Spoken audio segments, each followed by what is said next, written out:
in. Tyler Crugy has seized the opportunity this season and he's going to land the biggest prize of all and lead the Derby field up to the line, and it's Ruler of the World who won the Derby. A royal win in the Gold Cup. Esteban has done it. Esteban and Ryan Moore has won for Her Majesty the Queen. It's Monro to win the National.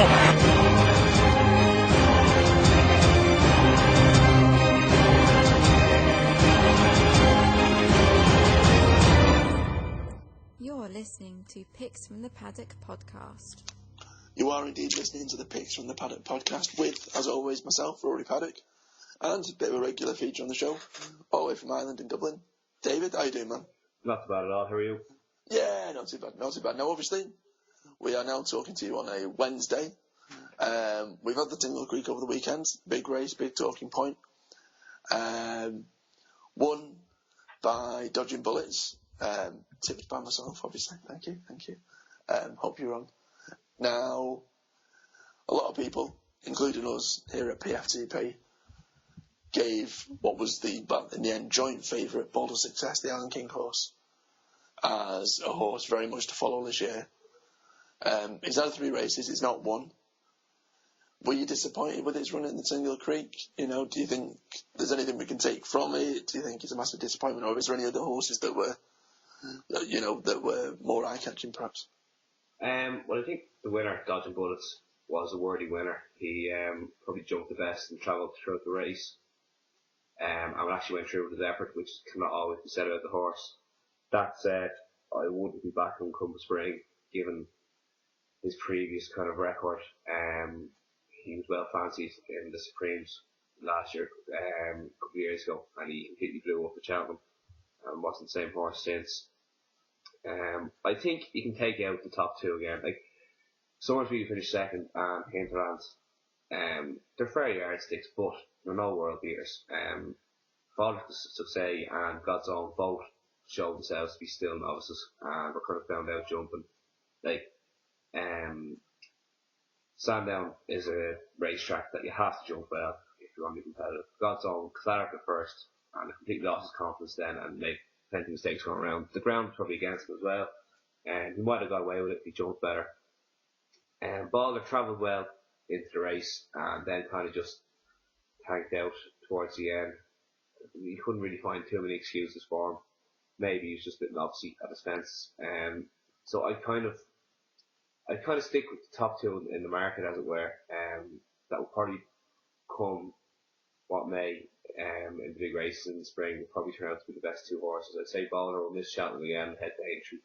And I could see God's Own maybe turning up in the Arthur because they qualifies as a novice this season. Do you think they both want 2 miles, those 2 horses? Not necessarily. Balder could go 2 mile 4, and as you see in the Halton Cup at Exeter, God's Own went over 2 mile 4 as well. They could have tapped for a bit of tall as well. As you say, 2 mile around Sandown is probably as quick as it gets for chasers. So yeah, maybe a step per trip wouldn't be the worst thing either. Maybe the JLT could be an option for God's Own. Come Cheltenham. Anyway, he mightn't even go to Cheltenham. He might wait for Punchestown again and go 2 mile 4 route. There for grade 1.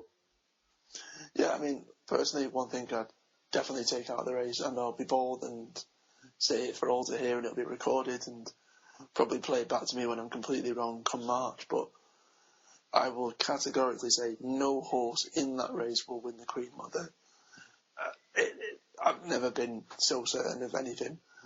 The only horse I say would even have any remote chance would be Summersby, but he always runs a decent race, you know. Just no chance. The form of that race, if they go on and win other races at Cheltenham, it's certainly a possibility if they were to do that. Like you said, the two at the top of the market, I don't think, God's Own and Bold of Success are even that guaranteed to race at Cheltenham anyway. Even more so, and one thing that I would take out of that race, because of the fact I was so underwhelmed by the performances of the horses, is again going on record, and it's a big if. And I'd still prefer it to have a prep run, but if Sire de Grugy is fit, it wins the Queen Mother, because I don't see anything else competition-wise Sprinter Zaka's favourite. That's had such a long layoff. Don't know what to do with that horse in terms of fitness. I couldn't be confident about that as a favourite. Side of Grugy, I think, is about best price 4-1, maybe even 9-2. I think that's stealing money. Especially if you can get a quarter of the odds place. If it lines up and it's fit to line up, I think you'll take all the beating. The only horse, and the one thing that I will also take from the race is it's boosted the form of another Alan King horse, Alexandra, which has beaten Dodging Bullets before. I think if you were to go each way in the Queen Mother, again, anti-post, we're now in December, so we're way off yet. Then I think Alexandra about 8-1 is not too bad either, but categorically with 3.5 months to go, well, near enough 4, but I'm definitely going to say Side of Grugy if it wins the 2015 Queen Mother. But anyway, that's just me. Obviously, Tingle Creek wasn't the only racing we saw over the weekend. We saw a fair amount of horses tackle the national fences with the likes of the Beecher Chase and obviously the Grand Sefton. A couple of horses for the national that I've picked out that run in those races. Well, actually, the two that I've picked out only ran in the Beecher. I won't be overconfident with the form of the Grand Sefton. I think it's a bit of a tad muddling race, and especially just over 2.5 miles. It's not. You don't see the stamina side of things really. But in the early race, the Beecher Chase, two horses that I like, both finished 4th and 5th respectively. Definitely went in my notebook. Definitely probably worth a small. That was the national is a lottery, but a small anti-post bet, both at around 40-1. Was 4th place Alfie Spinner. The horse was leading, approaching about 5 to 6 fences from home. It then dropped back a bit, and I thought, oh, forget it, race over. It dropped back into about 6th, 7th, 8th position, but then stayed on quite well at the finish to pick up 4th. So I think the extra distance certainly won't be, any issue, because it was leading for some of the races. Jumping was quite well. And 5th place, which I think horse absolutely loves those fences, which I think is such a plus. Horse I tipped for the national this year that finished 5th. So, it's done the course, it's done the distance, and that's Chance to Roy.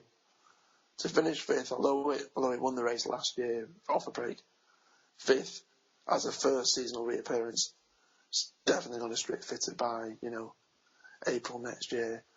Again, I think at 40-1 about a horse that finished 5th at the national already, it's way too big a price. Philip Hobbs' yard is a top quality yard. And those two, Alfie Spinner, Chance to Roy, definitely in the notebook for the big race come April. I know there's two that you like the look of, Dave. Fire matters. Yeah, it's really the same race, the Beegers. The first and the third, Oscar Time and St. Eyre.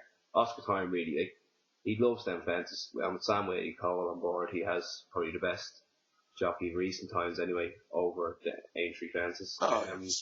At about 50-1, it's worth a quid each way. And St. Eyre, he probably will need to win a couple of races to get in. Still, he was fairly low down the weights going into that race. With the 33s, Tom George's yard are flying. He'll probably find a couple of nice opportunities for him to get him up to handicap and get him off a nice racing weight in the national.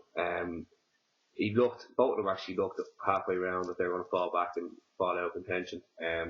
But both picked up well. Extra distance would surely suit. It's all about jumping, and Oscar Time is probably one of the best jumpers I've seen over national fences.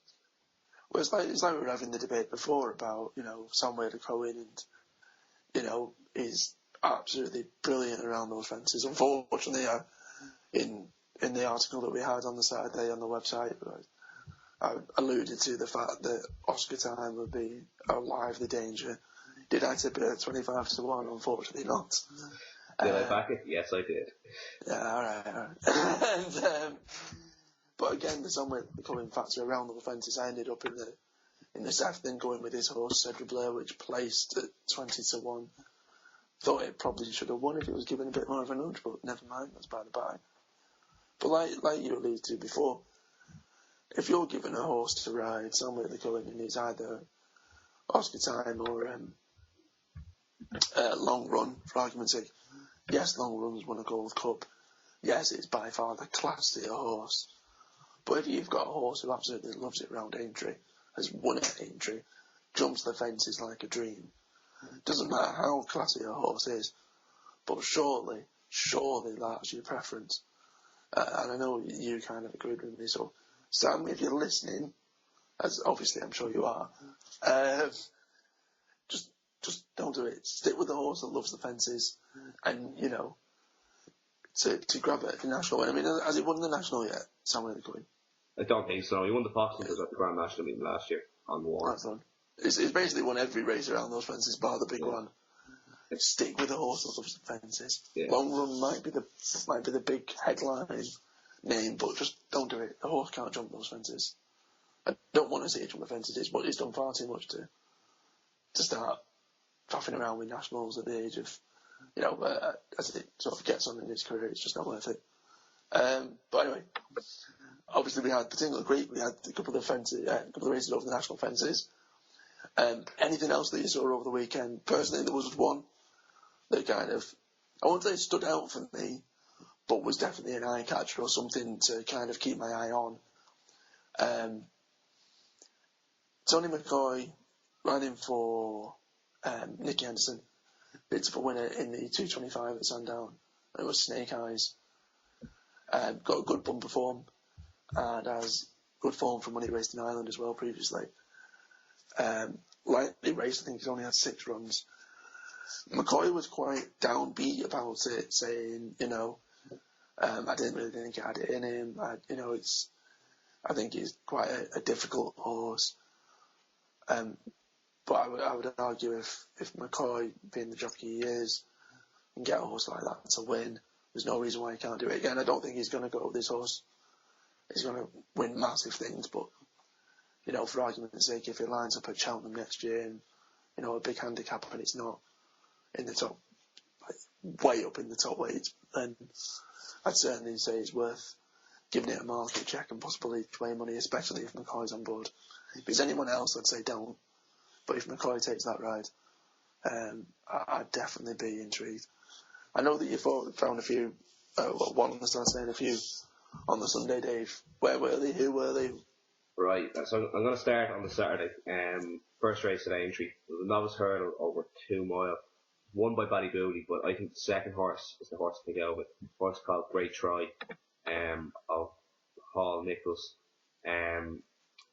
He travelled really like the best horse in the race, but was just caught for a bit of speed over the last 2 flights. I think he stepped up to 2.5 mile, even 2 mile 2. He will be winning next time out. And there was a couple in Ireland on Sunday. It was actually good to us. Everything you caught me on Sunday.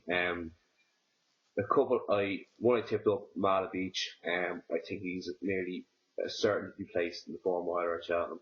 He's got 10 to 1 for that at the moment. This horse and even a big race over Christmas if he's entered a big novice event. He loves soft ground. He's a highly rated hurdler, and he's taking the fences really well. He's formed behind the Tunnel Tank, and he beat one or two who is rated well enough in the William Mullins yard. And from the same stable, Don Cossack, he led the whole round, and he led 2 Grade 1 winning horses in Boston Bob and Lord Windermere. Everyone last year thought this was a slow horse. They thought he won pace, but the way he quickened from the last and jumped the last shows that he's a real top-notch performer, and he should be going for the Ryanair. I think Elliot said he'd happily put him away now to the Ryanair and let him go there fresh, which is when he's best, and he could be a real player come then.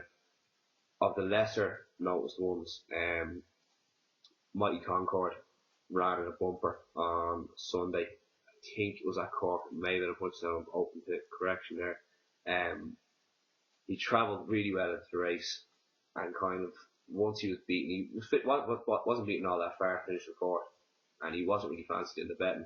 He comes from Jim Colgiard, who is, as we all know by now, at Lord Windermere and Spring Hill, is very well able to place his horses.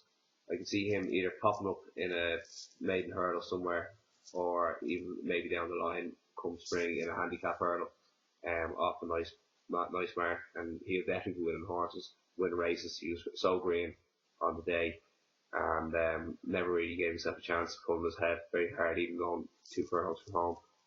And just one, I'll give a mention to. The horse finished second to the Tour on Jump's debut, and took on probably a better field without the Tour in it next time out on Saturday. Cheltenham, again from Gordon Elliott, who's absolutely flying at the moment over here. Cheltenham, he was well beaten by 5 lengths by the Tour, but he wasn't really pushing for Tour. He was always kind of happy to finish second behind Willie Mullins' star horse. But he beat a good field on Saturday, and he's about 5-1 for a big Grade 1 novice event, the Racing Post Novices at Leopardstown over Christmas, behind Vitória 3-1. That race would cut up, and it could look like great each way value at the moment of 5-1. Brilliant. So just to give us a bit of a rundown, we've got Doncaster, Mallet Beach, Cheltenham, and Mighty Concord.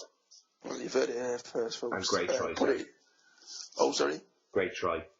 Great Try.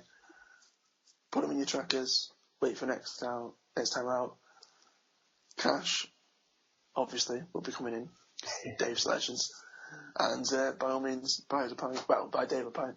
Yeah. Don't send it in the post. That'd be a bit awkward. But, yeah, first. Want to own a racehorse? Pay as little as £10 a month and join Picks from the Paddock Racing Club. Get involved and own a winner. You're listening to Picks from the Paddock podcast. Visit picksfromthepaddock.co.uk. All you need for racing. Now, one thing, just on a personal note, that was really nice to see at the weekend was Darryl Jacob picking up a few winners, especially one on TV. Then we touched upon it at the beginning of the jump season, how much of a farce it was, and how he was treated. Obviously, losing the Nichols sort of position, and all the ups and downs that kind of entailed, and the different bits and bobs that were flying around. He seems to be picking up a lot of spare rides for Nicky Henderson, which is a decent enough job to have kind of fallen into. So to see him win, it was a bit of justice for the guy. I personally think he's a really good jockey. I'd probably even go as far as to say he's probably in the top 5 UK-based jockeys. For him to pick up those rides, pick up those wins after the injury he had, it's just really nice to see. Quite such a thing. Talking of trainers, though, touched upon Nichols, touched upon Henderson, who are both seeming to find their feet at the minute and pick up the winners and seem to be banging in the results at the moment. 1 yard since we obviously last spoke that seemed to, I won't say on the decline because that's not very fair, but 1 yard that seemed to be just at a loss to pick up a win. One of the major yards is Jonjo O'Neill's.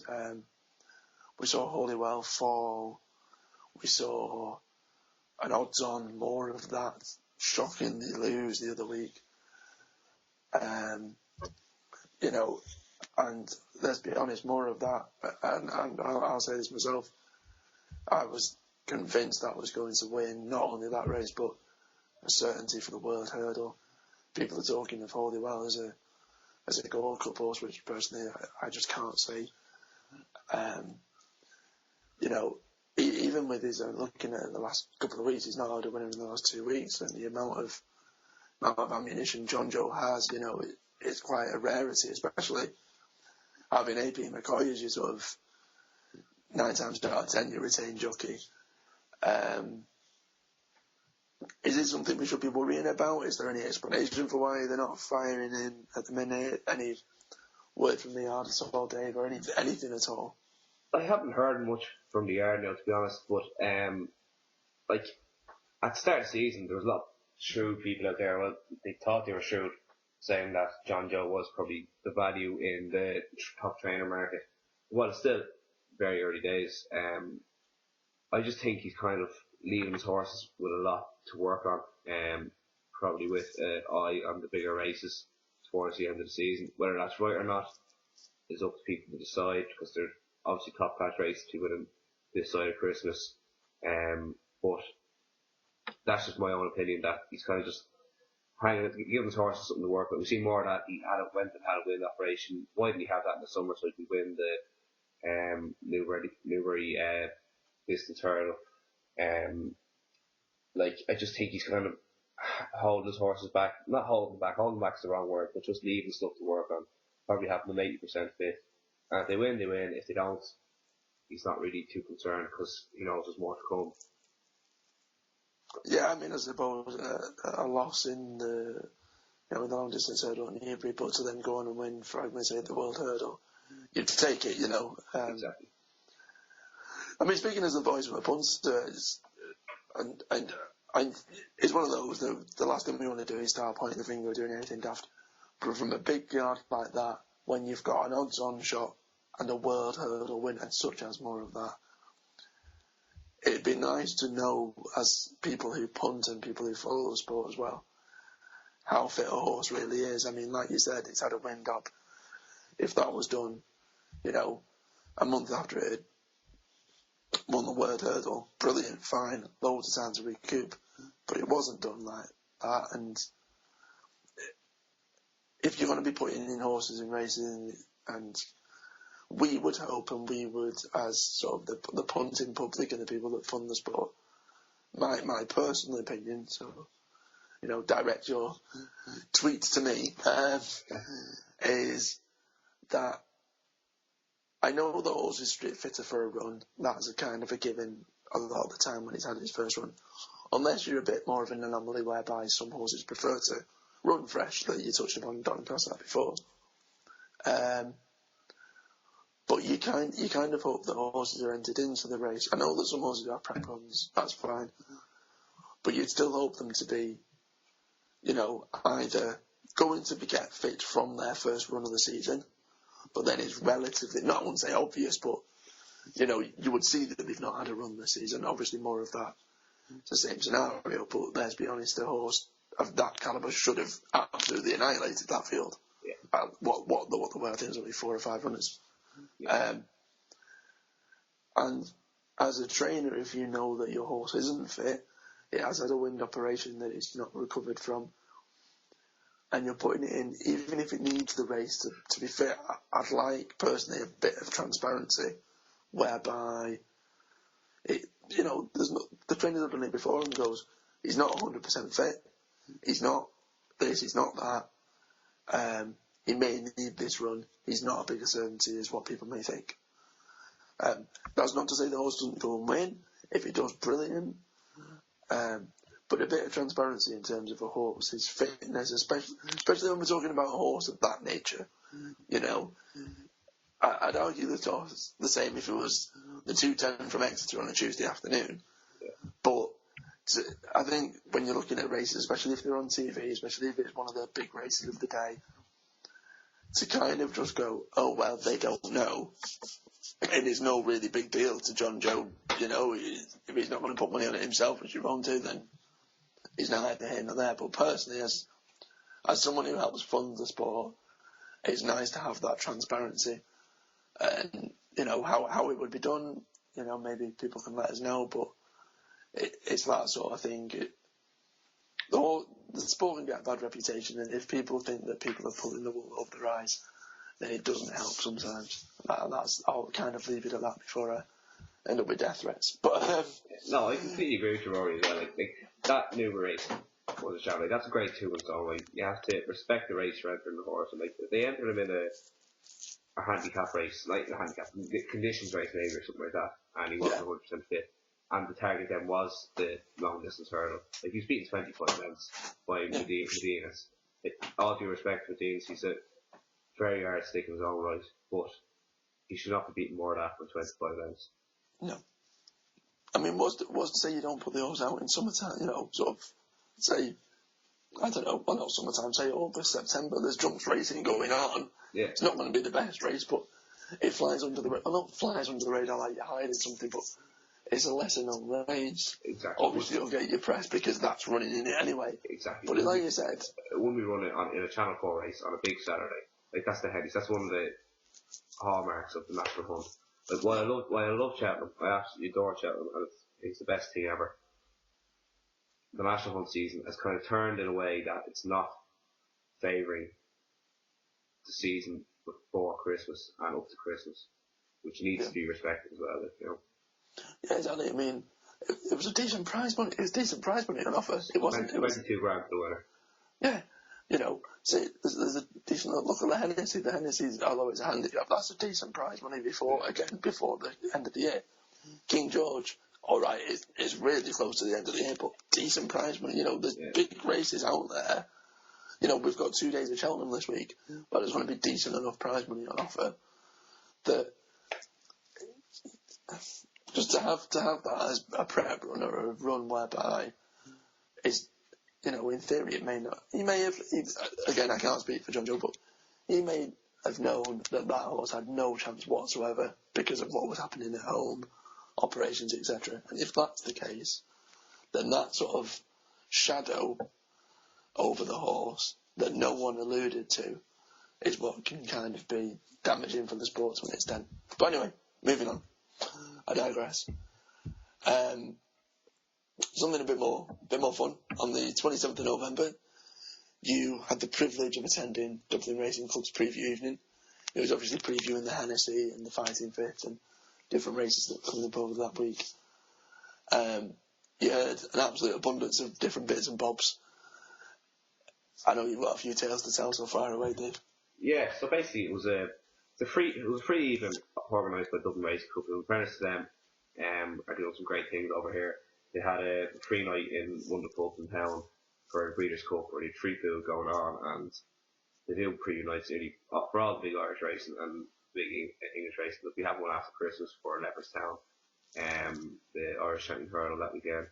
But basically this one included Dave Jennings from the Racing Post, Patrick Mullins, Willie Mullins, the son obviously, and owner and famous gambler Barry Connell.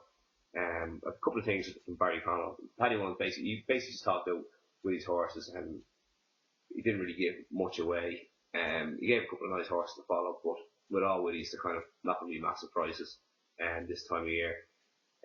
But as he says, he doesn't really care, and Willie doesn't really care what price they go off, as long as they win. A funny story that, but it's not really funny, it's kind of a little anecdote about Mossy Joe. Mossy Joe would be forever infamous for being bought probably the most expensive fox hunter point horse that was ever bought. He won a point, come back from a long layoff in Stratford, beating Salsify and Chap Turgeon, and since has done nothing, been beaten in point, been beaten in fox hunters in Aintrees when he was back, like, defeat was out of question. Irish Banker has been thrown behind his name, but apparently the story is he was stolen from a yard and held captive for a couple of weeks in a box, and the horse has never been right since. They're doing their best to get it back to what it was. They rate it so highly, and they want, just for the horse's sake, they want to get it back to its best. But just the way Barry was speaking, he was so outraged at this. He didn't this was before he bought the horse. So the horse had won it in Stratford, and come home and was stolen from the yard it was in. It was recovered. Barry bought it for big money, not knowing this. He wasn't told this in good faith, and they were at a loss while it was running. So Cordy, this came up, and he was scratching his head, and trainers was scratching his head, trying to figure out what are they going to do with this horse. This clearly talented horse. He absolutely romped the field that day in Stratford by 12 lengths. A decent field as well. I mean, he was favourite for the National as well when he was bought. It was before it ended up in the Fox Hunters. Exactly, it was ridiculous. Like the money that went on it, like he loves the horse. I hope for his sake, because he's had a lot of hard luck. The likes of our Connor, who he bought for $1 million. He put so much money into it, and he's not interested in training horses to be lowly handicappers like the likes of the Green and Gold over here of Jacob McManus.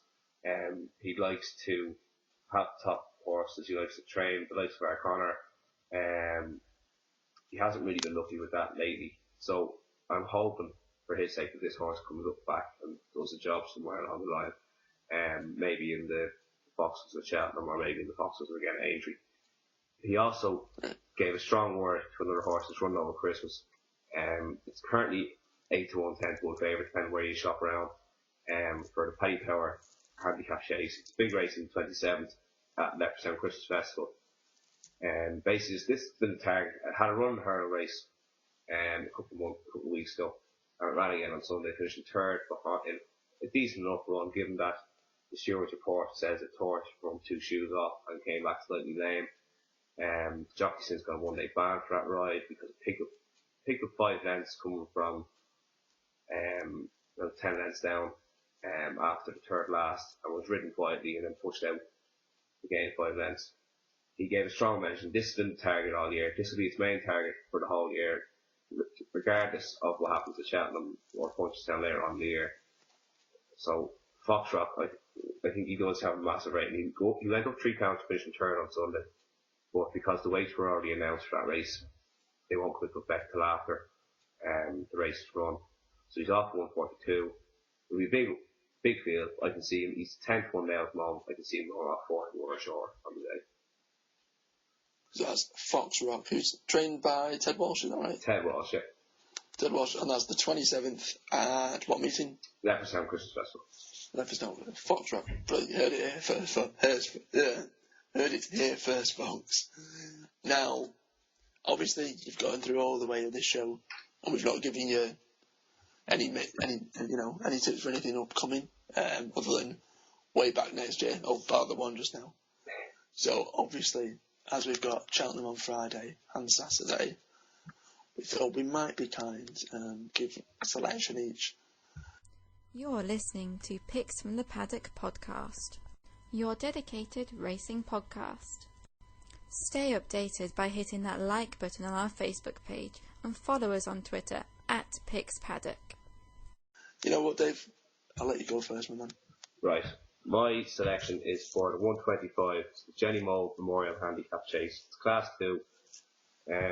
Probably be a big enough field. There's currently 15 entered, and I would say, looking at the entries, most of them will run. It's a Philip Hobbs horse who's already won the course this year. Bald Henry for Jason McManus. He won last time. He won as he wanted, really. 2.5 lengths. Came from off the pace and stayed on really strongly with Cheltenham Hill. He beats Saw on Target, who's a good yardstick, and meets him on a little worse terms here, but not so much that will turn it around for me. Monetaire for David Pipe was third that day. That horse has since gone out and won. A couple of other horses have let it down a little bit, but I think he should go in again. He's up £10, big enough rise in the weights.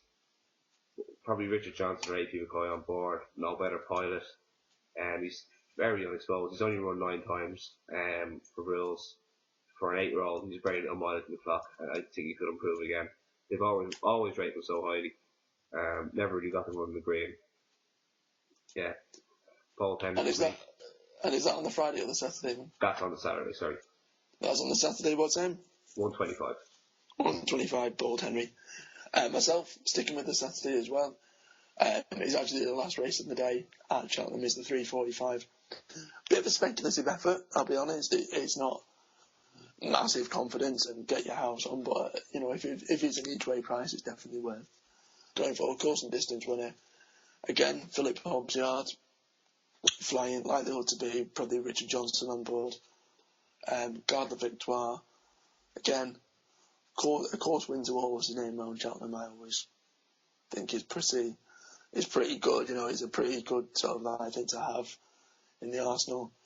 So yeah, if you can get a decent each way price back Garde la Victoire, I don't think it's going to be double figure price at all. But if you can say you get 6-1, 7-1, then by all means go for it. Now it is entered in a few other races in the upcoming days, sort of thing, and also on the Friday at Cheltenham.